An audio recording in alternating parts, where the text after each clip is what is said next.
Hey guys, my name's Erin. I'm the creator of the channel Conversations on Canadian Women's Soccer.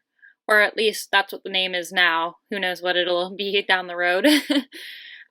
So I created this channel to help create a conversation on how women's soccer in Canada is going, both players that are developing in the country and how players are developing out of the country, and maybe how we can one day develop a professional league or even a better semi-professional league in Canada. Ideally, maybe going with the route of adding NWSL teams or creating our own professional league. Either way, we want to see Canadian women's soccer going up.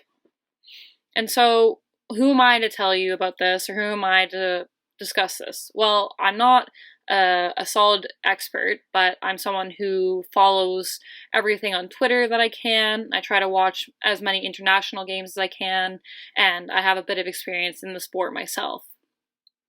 Most importantly, I just want to start this conversation. Maybe you don't agree with what I say, or you have something to add, and I would love to see that in the comments, but I just want to start this discussion.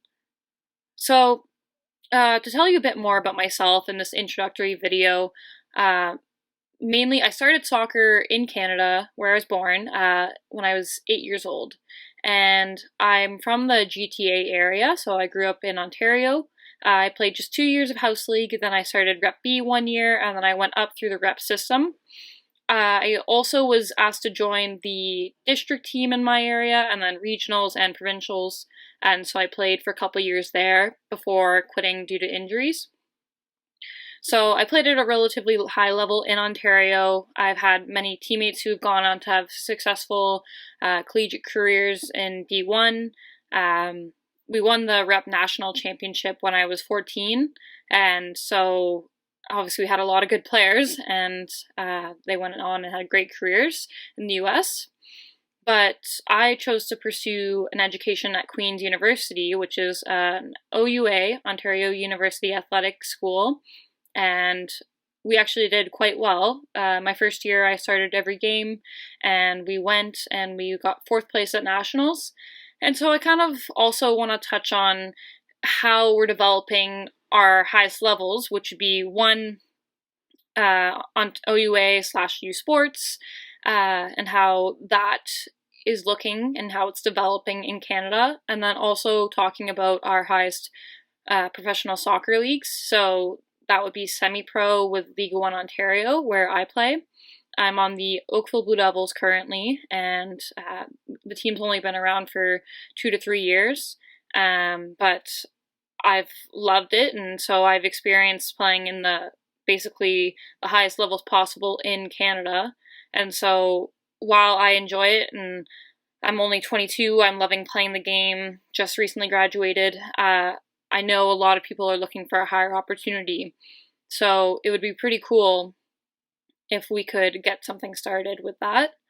I know I probably threw out a lot of information there, but I just wanted to get people familiar with who I am, and it'll kind of come up in some more topics that we delve into. So like I said, we'll delve into League 1 and other semi-professional opportunities. I know they just created a new team out in Alberta, and we'll talk about OUA and AUS and all these different collegiate areas in Canada and what they bring.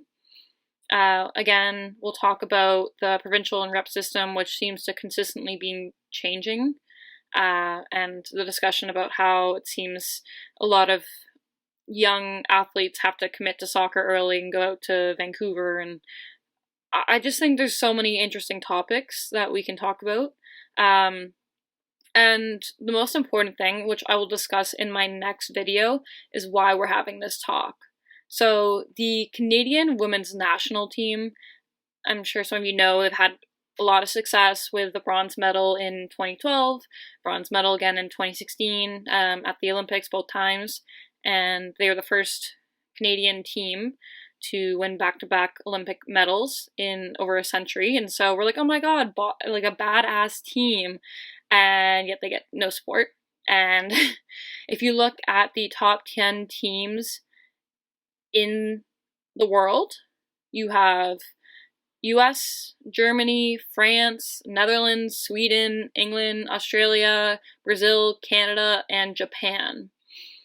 And you have these top-notch teams, and out of the top 10, Canada's the only team to not have their own domestic professional league. And you can kind of see that as they start to drop in the rankings and other teams are going up. For example, England used to be much worse, and now they've got maybe the best league in the world for women's soccer. And so we're going to keep going down in the ranks if we don't do something about it. So I'd love to hear what people think. This is my first YouTube video also, so if you have any critiques for me, you're more than welcome. But like I said, I just really want to get the conversation started, and hopefully I'll be posting every week, and feel free to subscribe. And yeah, message me with any comments, critiques, or topics you'd like to see me cover. But slowly but surely, I'm going to cover as much as I can about Canadian women's soccer, and maybe even topics about more international women's soccer in general. So stay tuned, and hopefully you enjoyed watching.